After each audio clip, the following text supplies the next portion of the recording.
పాలక మండలి ప్రమాణ స్వీకార మహోత్సవం ఏర్పాటు చేయడం జరిగింది. ఈ కార్యక్రమానికి వేదిక మీద ఉన్న పెద్దలకు, వేదిక ముందున్న పెద్దలకు అందరికీ పేరు పేరున నా హృదయపూర్వక నమస్కారం. ఈ పాలక మండలికి చైర్మన్ గా బంగారాజు గారిని ఎన్నుకోవడం జరిగింది.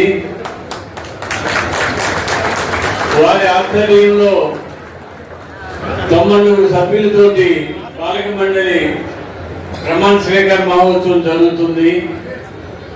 ఈ కార్యక్రమానికి మీరందరూ తిలకించి స్వామివారి తీర్థ ప్రసాదాలు తీసుకుని పాలక మండలిని ఆశీర్వదించవలసిందిగా కోరుతున్నాను.